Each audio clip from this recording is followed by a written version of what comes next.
So I received some intel last night from a friend who I trust his sources. He has friends and family in both the military, in the ports, the shipping ports around the US, and in the Pentagon.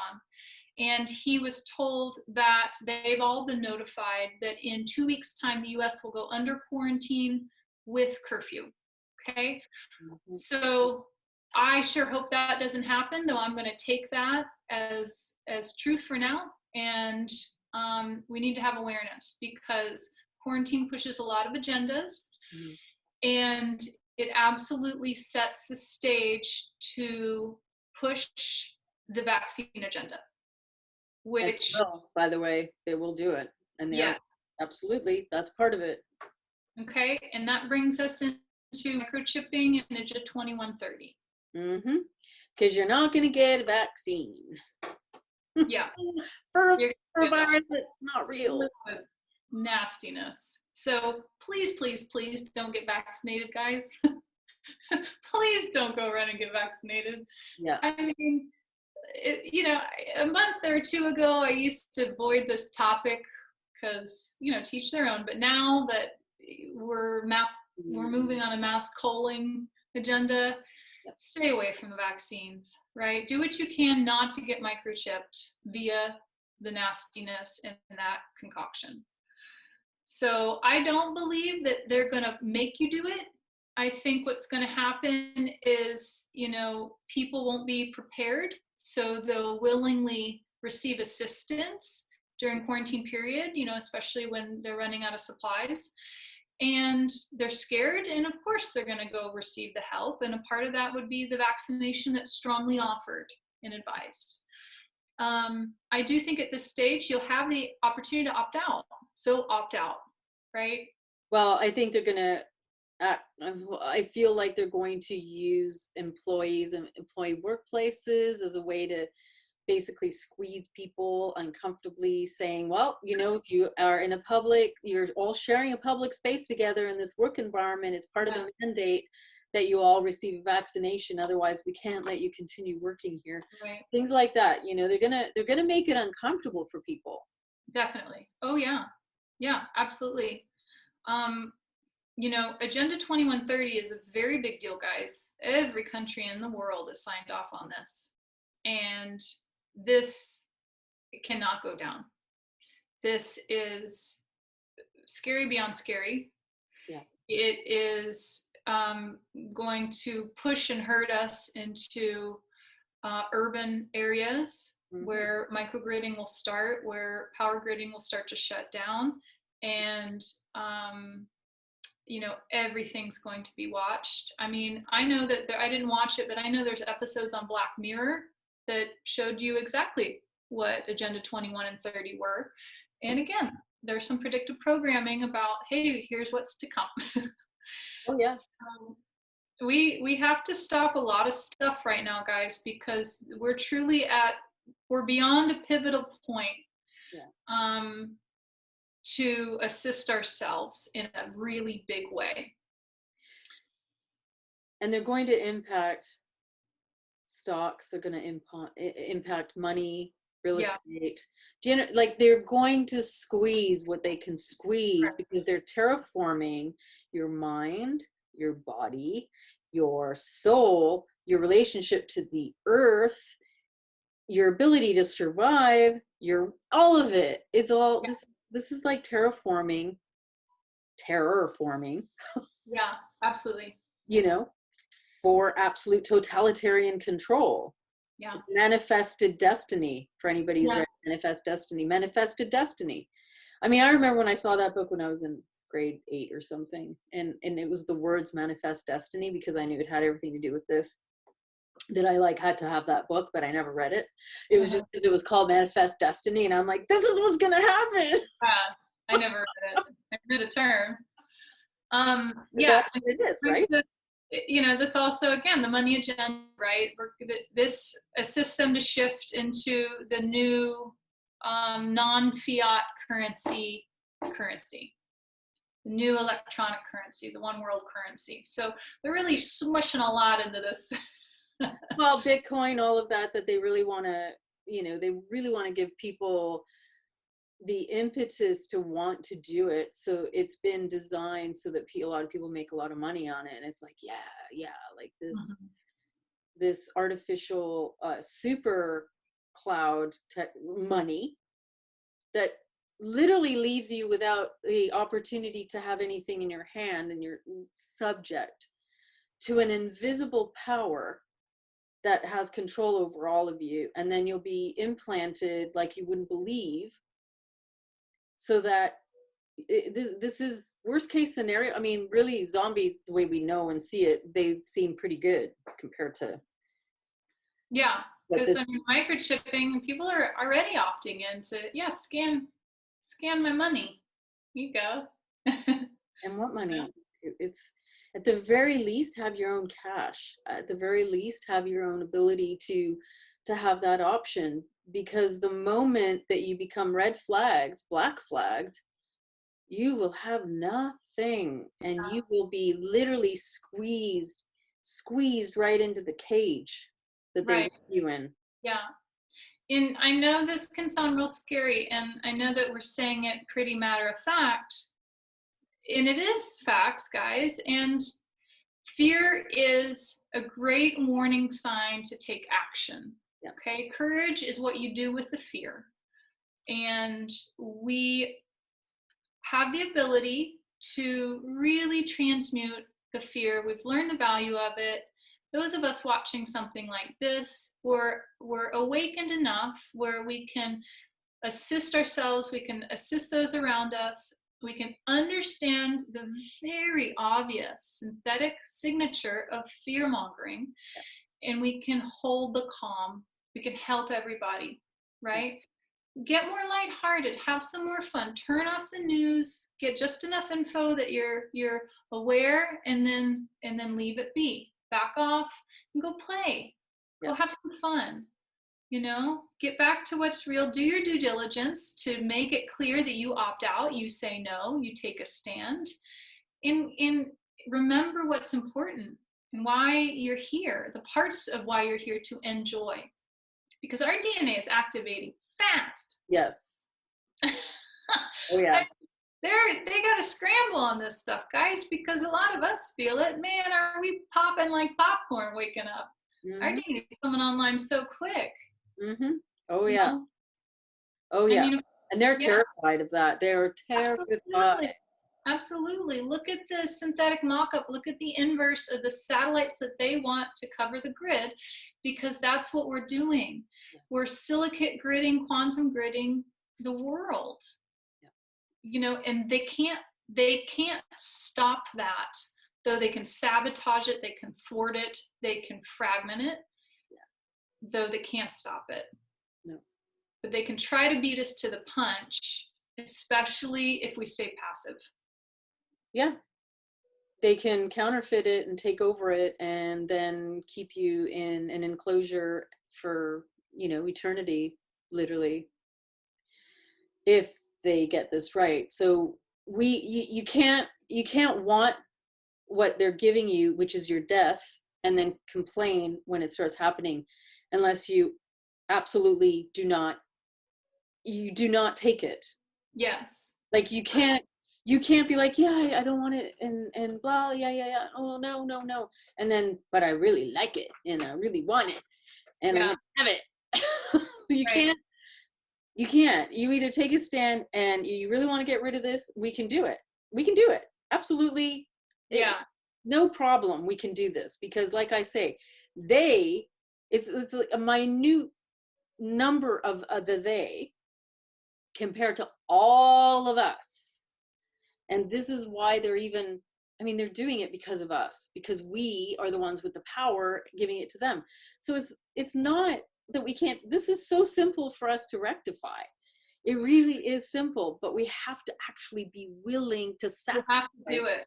Yeah. The death candy.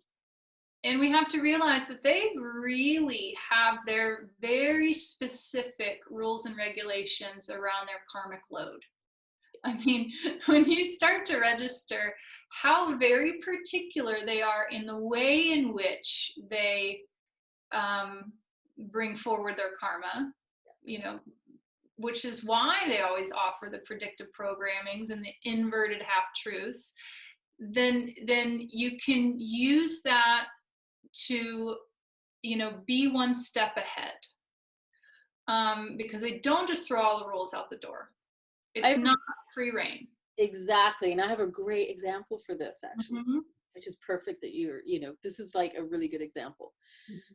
So one of the ways that they expertly know the law of how everything works and then deflect it and put it on and project it onto another is a court case, a court trial. I'm going to use that as an example because you will always see that the judge will have 12 people sitting, right? And it's all an agreement. Mm-hmm. You have to agree to be a judge, so to speak, to go in a courtroom through a court trial. You have to agree. It's not like oh, you have to do it. You can say no or yes. Right. If you say yes, you go in there, and then the judge is a representative body that are of the elites who isn't making the decision. He's putting it on the 12 innocent people who are the public bystanders, who know nothing, have nothing to do with it, are not karmically tied to whatever it is that they're called in the courtroom to judge. Okay, murder, rape, whatever. These people have nothing to do with it. And isn't it clever that the entire system puts that karma on all these innocent people from society? Absolutely. That's a great point. Sacred number 12, eh? Yeah, and there's a wonderful channel, Glossa Law, Glossa Text, Glossa. Anyway, this gentleman is Parnun in studying Glossa language. Okay, so there's very specific ways in which to manipulate the true spell casting.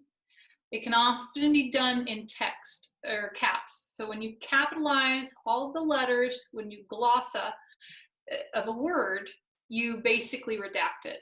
Mm-hmm, mm-hmm. So if you look at any of the versions of the Bibles that they use in the courtrooms, there's very specific texts that have been glossed, which basically denounces which God you're oathing to. It's very intriguing. Oh, yeah. And they implement, as always, maritime law in the judicial systems, right? So it's all spell casting. And it's done so very, very strategically to where you're giving up your agreements. And if you All knew karma, better, right? yeah, All karma goes to all these innocent people that have nothing to do with it. absolutely. So Yeah, the I've got my little, represent, yeah, I have my sticky note right here where I reminded myself that they get around it karmically by trying to impulse us to do it to each other. yeah. You And know? and you know, every time I received one of those court order or notices saying that I was like I had to go to one of these. I've never been once. I was always like, no. And then Yeah, they tried to get me to believe that I had to. It was my civic duty. yeah, yeah. Okay, because they'll try to pull that, and I'm like, no, it's not. It's not my civic duty at all. I said, I have. This is not. I have my own court. I have my own. I said, I have my own world, my own court system. I have nothing to do with yours.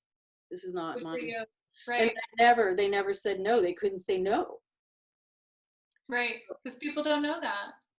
Yeah, but Yeah. it's so clear when you see it. It's like it's painful because this is literally how the elites, they don't have karma because they just put it on everybody and everybody goes, yes, I'll bite the carrot.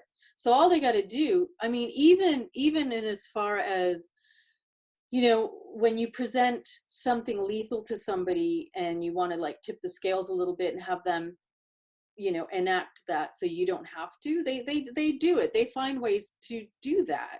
Mm-hmm. And then they're scot-free, so they don't really have a lot to worry about karma wise because they've done it in such a way that everybody else has taken it on through these agreements of entrapment, and all they get is you know, death candy.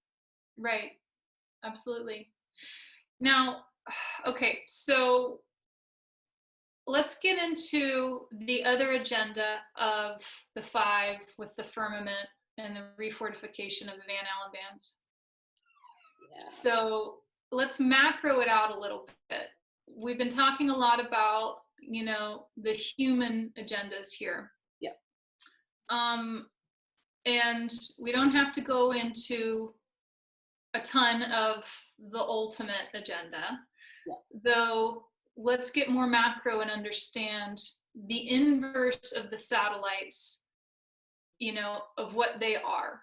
And, you know, for anybody who doesn't know what the Van Allen bands, are, that is a general term coined by the gentleman who discovered them. Though they're the matrix. Mm-hmm. They're the firmament. They are the frequency fence that keeps us in this inverted matrix. If those were to fall, if those were to go down, we would access our 5D immediately. Yeah. Okay. And so the inversion to counter the astrological shifting of the Van Allen bands, weakening to have access, they're going to refortify it with these satellites. Okay, because they're scared to death of the Van Allen bands dropping, what that means, who's going to come in, who's going to go out, and what they're going to have to finally be accountable for. Mm-hmm. Because if they continue in their eternity systems, then they can be in here for eternity. Mm-hmm. Mm-hmm. So this is not I mean, this is like an infinity system that is looped. That's the 8. This is where they've worked numerology very well in trapping everything because everything's a frequency. It comes down to, yes, numerology and your astrology chart is frequency. It's pure absolute frequency. Everything is frequency. So they've actually manipulated even the numbers. You know, it's 1 to 9. It's not 0 to 9. So you're, you know, everything that they have given you is to keep you within that, you know, confined reality of the infinity systems, Ouroboros, right? Absolutely. And as long as they stay in there, they know damn well that they can be in there for infinity. Because y'all, you know, it's the 0 is missing, and there's like manipulation of your DNA through that way. There's manipulation of your chemical synapses, how your brain is actually producing chemicals and your hormones. It's all related. Yeah. To that. If we're pacified and we're geoengineered, we can't actually see what's going on. we can only see this magnetic sun and the mock-up of our moon, then we're not going to register when it all goes down. Not at all. It's just going to be like that eternal hamster wheel, torture wheel of like infinite karmic recycling. Right. So, exactly. Which they have down to an art. Karmic Refuge Center. Absolutely. It comes with its own factory. The backside of the moon. Yeah. Yeah. It is like, you know, but this is not just here, like the entire system, the entire solar system and the entire like galaxy is actually under this law. Yeah. So this is affecting the entire verse. Yes, this is a big deal, guys. I mean, we're looking at this as a big deal for the world right now. Yeah. We're like, whoa, this is affecting the world. That is micro to what it's affecting the whole universe. Yeah. In a big way. Yeah.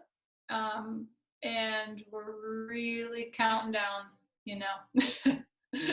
We're counting down. We got to wake up, guys. 1 minute to and we are. We're waking up. We're accessing our quantum, you know. We're so powerful already. And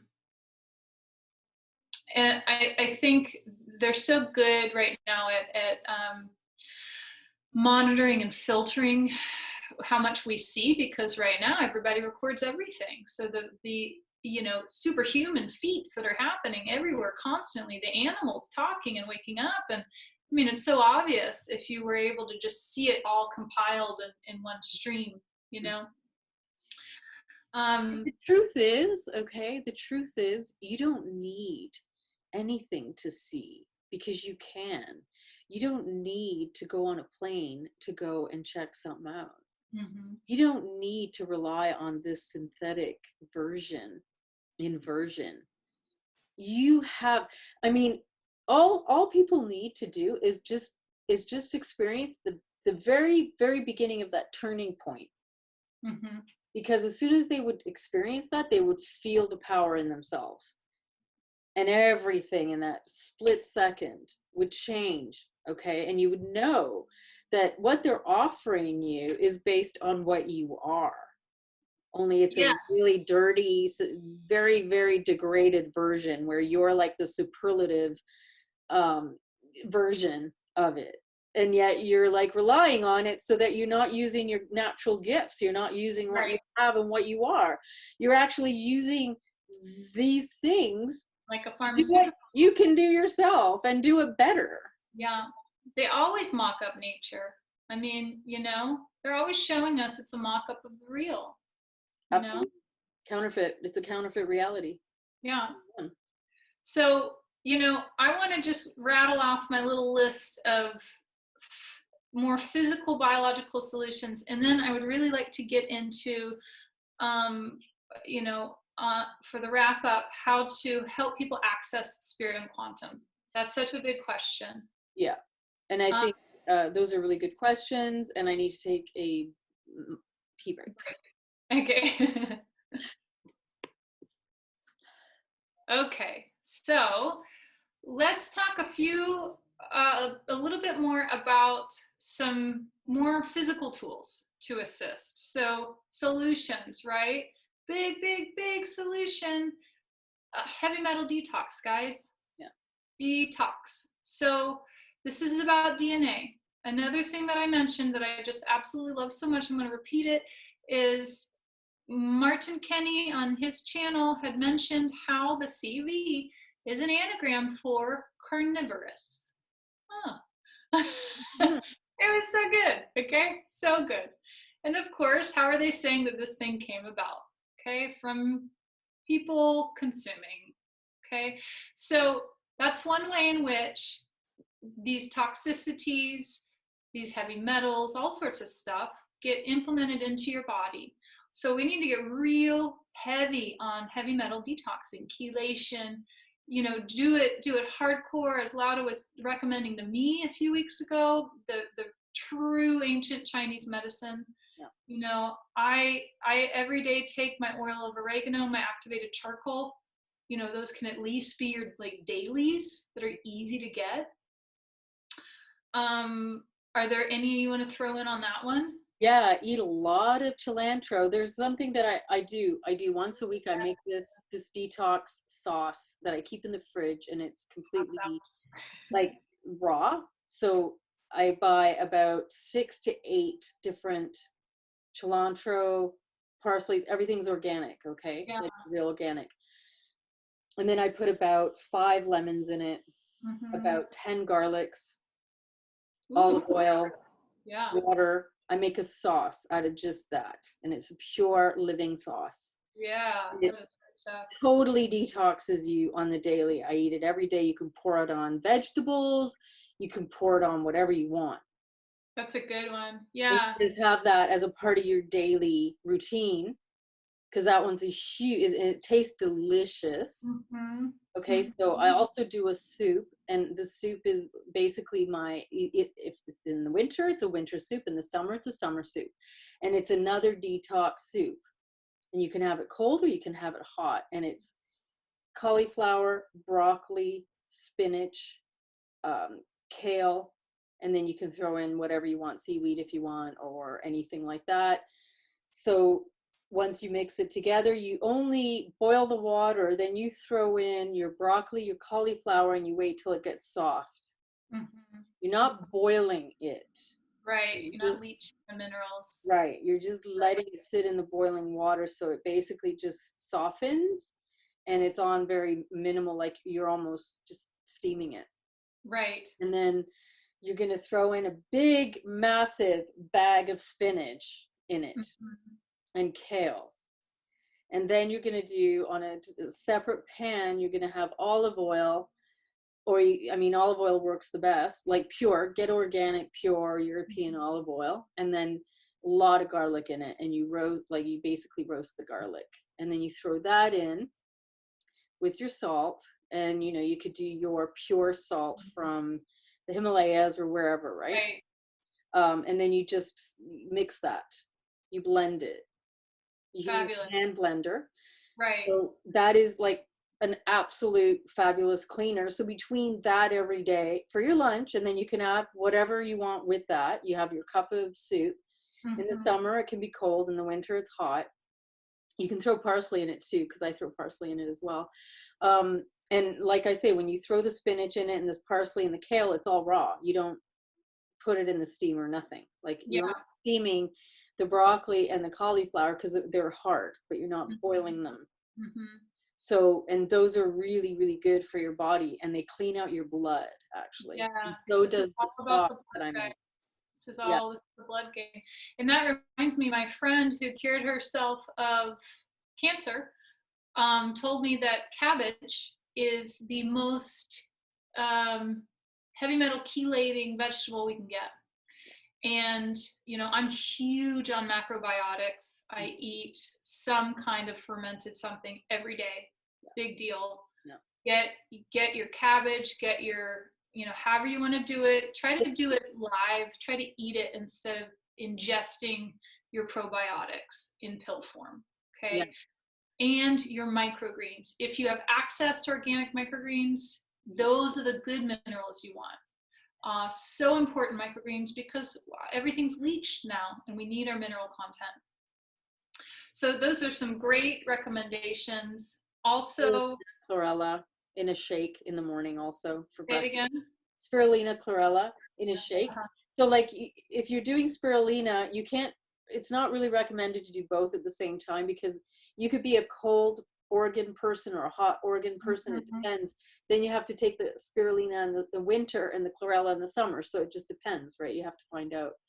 Right. Get your goodies. Get your orgone and shungite, guys. Big time. I would say, now I watched a fabulous webinar Carrie Cassidy did with the leading shungite expert. And they were talking about how powerful shungite is. And, I already loved shungite, but it was really validating hearing how much more powerful it was from her expert background. And then, separate note, the other day looked up the apparently leaked Illuminati playing cards. Okay. One of them talks about orgone in the way that they're bummed that we have access to it. So they tell like it's really powerful. Watch out for it, because if they get a hold of it, they really empower themselves. So I'll just put that out there. Orgone and shungite, I think, are two really powerhouse protectors. Yeah. It's really good also copper. Yes. Still together. So, right. If you can put a sheet of copper beneath your bed with you can get the copper coils that go all the way up. So you get a sheet of copper with a copper coil, and you can put crystals in it, or you can put a large one in the center. Yeah. And an easy one that Lauda talked about, we haven't talked about enough, of course, but is nature. Go get barefoot, go earth, go ground, be in nature, take your saltwater baths, do your negative ionizing, Go in the water. Yeah, get in the water, get in clean water. And oxygen, big deal right now. Learn how to breathe, like you said, breathe. Yeah, deep breathing. And it's okay when you start doing those practices. So I've done twice now where I did breathing with somebody who teaches breathing. So it was like you pay to go to this event, and they take you through basically 20 minutes of really intense breathing. You do it to music, and they prepped us, but they said, you can start sweating, you can get chills, you can faint, you can lock up, you can seize, you can feel whatever it is, just keep breathing. No, that's okay. And because the first time I almost fainted, but I knew it was okay. And then the second time, we were laying down, and when jaw started to clench, and my hands did this, and then I couldn't stop them, but my arms started going up and out, and I was tapping the woman's foot next to me, but I couldn't stop myself. It was like this, and it lasted for 10 minutes, but I knew it was okay because they told me it was okay. And then I was buzzing for 10 minutes after. And then it went into a mini sound bath. So I just went into the most blissed out thing. But if they hadn't told me that, it would have scared me. Now, I know this can be a reaction to severe fear. People get that. And I told her, I told the group, and she's like, yeah, arms or heart. And I'm like, my ego is all, what do you mean? My heart's blocked? Me? But it's crazy. And that happens. But when, after a few rounds of it, it goes away because you've run the energy blocks. Yeah. So don't be scared when weird things happen if they happen. Yeah. Because you're clearing it. That's what you're doing. You're clearing it out. That's a form of detox. Yeah. Yeah. Or crying. Yeah. Most of the people were would just lose it. And that's great. Yeah. Okay, so, and then again, I want to repeat, only take in as much information as you need to be informed. Please don't bypass your integration time. You guys, this is trigger time, okay? Everybody's getting triggered. Cognitive dissonance is dissolving. It doesn't help to go into full disassociation. If it happens, it's okay, but there is a very fine line between accessing the information and just going into shock, where you fly out of body, right? And I think it's important to tell the difference, because when you disassociate, it takes you a while to get back in, and it might be days later till you realize how truly upset you are for taking in that much information. And I know I overemphasize this right now because I have a lot of people, whether they're students, clients, viewers, who are extremely triggered by a lot of the information accumulated from what I brought through and what they're learning and happening. And that's a big part of this process. Look what's happening, guys. Everybody's scared. They're in fear. They're scared because they don't have a clue what's going on. So it is good to be informed. But we need to be mature about how we're learning it. That's a very good point. And Yes. learn how to discern when you are reaching that point, because Yeah. the dissociation has programmed people to not even become aware of how to discern when they're disassociating. Yes. And So you have helped me tremendously on that because I disassociate. You know, Loud will catch me in a session. She'd be like, look at your eyes right now. You're disassociated. I'll be like, oh yeah? What do you mean? no, but I know. You know, and it's intriguing how this synthetic passivity is a perfect mock-up of the disassociation. mm-hmm. Right?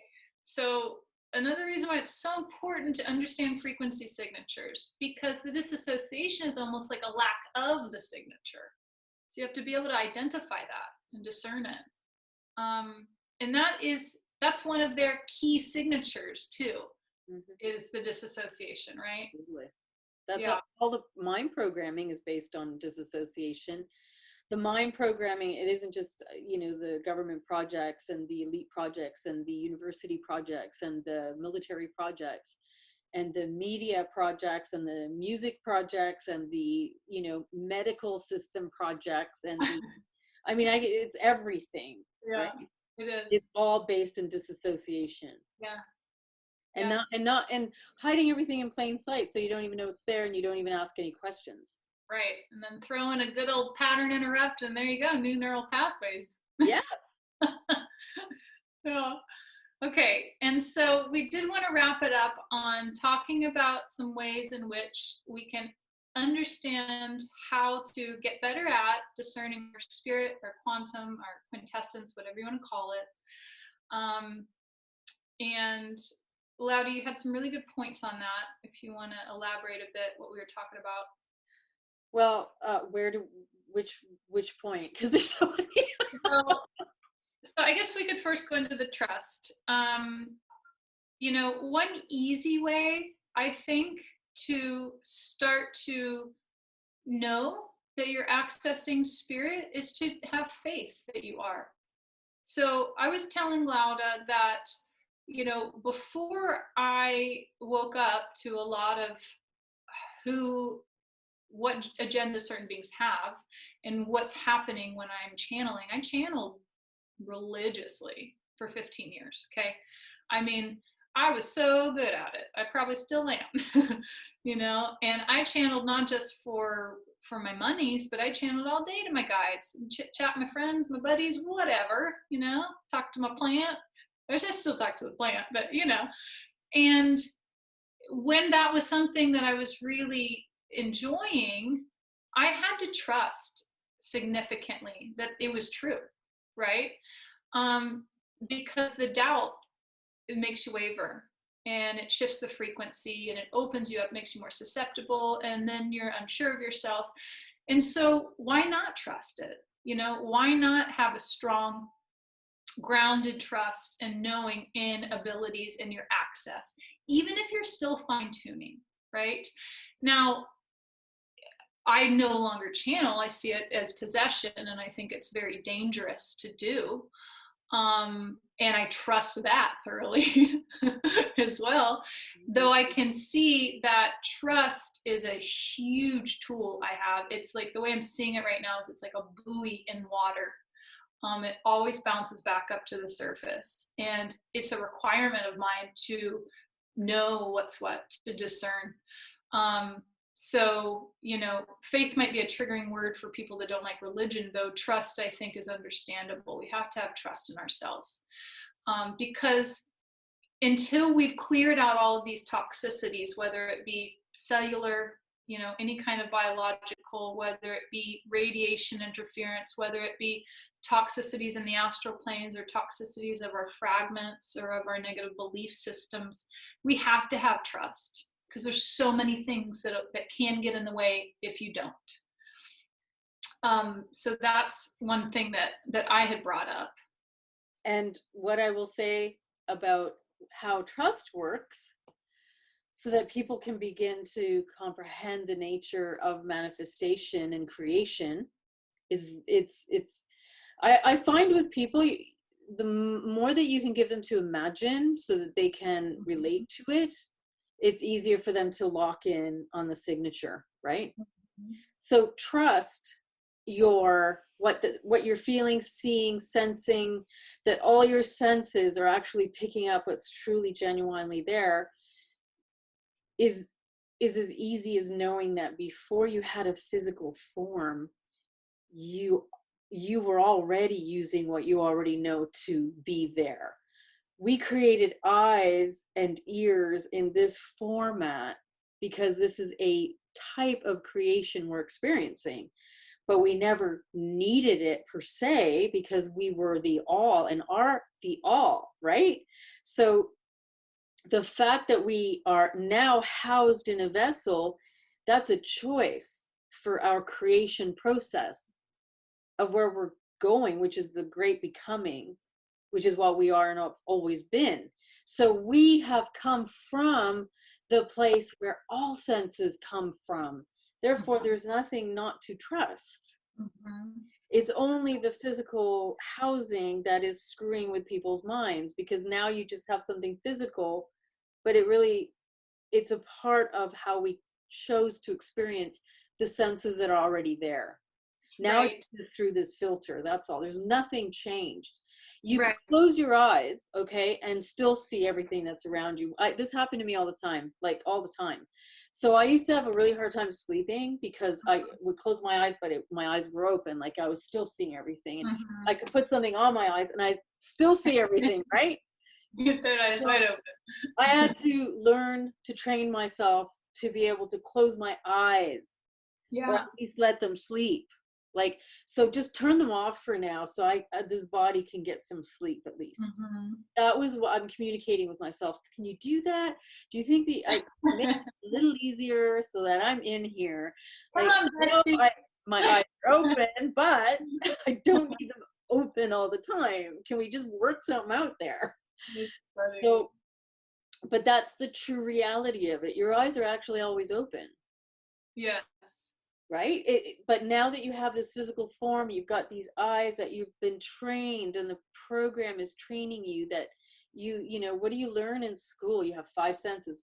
Ridiculous. I know. Ridiculous. 5 senses. Are you kidding me? I'm not an amoeba. Like, I come from everything that ever existed. I am the sum total of that. So I don't have 5 senses. I have 5 gazillion infinities, you know, senses. That's a great, I'm glad you brought that up. Yeah. So people just have to know that, like, you know, just know that you come from it all. So there's no, this is not a permanent house. You could choose to have this as a permanent house if you want. Like, if you're really into it, sure, okay. There's no limit. Like, but for now, it's not. It's just one form that we've taken. But all of everything that we are is just neatly having a relationship with this house. When you decalcify your pineal, you'll be able to keep your eyes open like Lada does at night. Yeah, then you'll never get sleep. And it'd be like, well, my eyes are open, right? Like, I'm like feeling like they're closed, right? They're closed. I have like a big thick black mask on. They're pretty close. Nope. That's like the amazing children in India that get to go to that awesome school that I wish I could enroll in, when the teacher holds up the flashcard and they're like, yellow, orange, red ball. I'm like, I want to go to this school. And I think they were actually re-taught what they have. Yeah, they had to be retaught even at that age. Right. It's there, right? Yeah. Shift the way you think. Shift the way you think you have a relationship with yourself. Right. Absolutely. You had mentioned, which is something that I think people get, and I did this for a long time too, the philosophy, I guess, of everything and nothing, right, can be so ephemeral. I think it's hard to have some kind of actual understanding of that. And something that I learned from a YouTube channel called Theoria Apophosia, and the gentleman is a magnetician. And I loved this so much because it gave me a definitive understanding of this.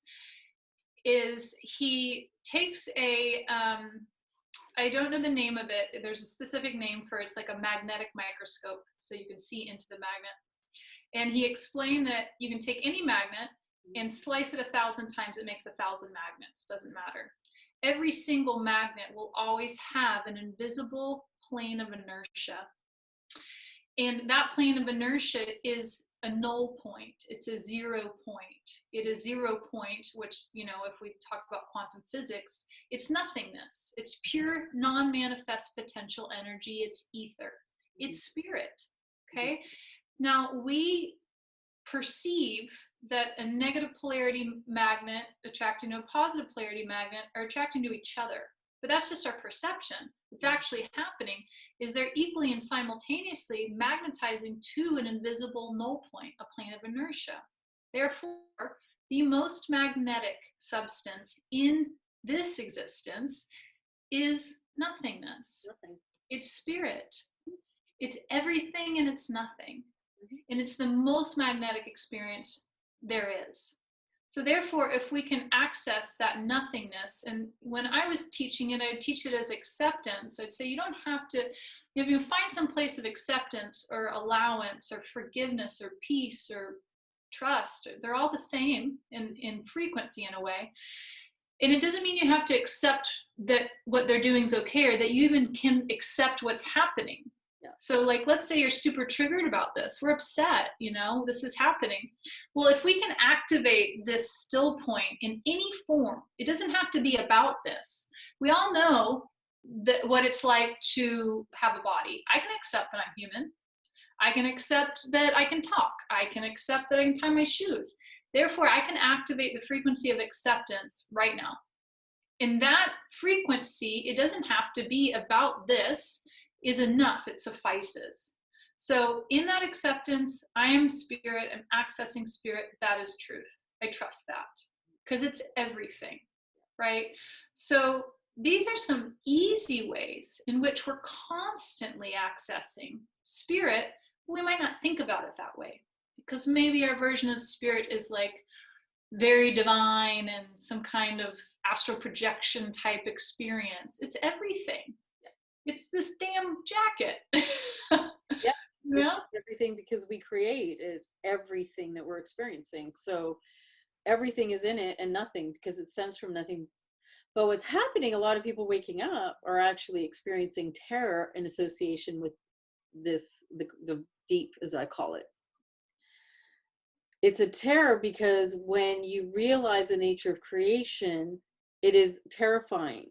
It's not so much the deep, although the deep does terrify them, because if they haven't touched it in their memory that they can recall since they came out of it, then suddenly to find yourself created, and it's almost, this is the opposite effect. And this is why a lot of people have such a hard time with reality and the nature of reality, and they find themselves victims, and they find themselves that they don't know how to work this reality, so they're afraid of their own creation.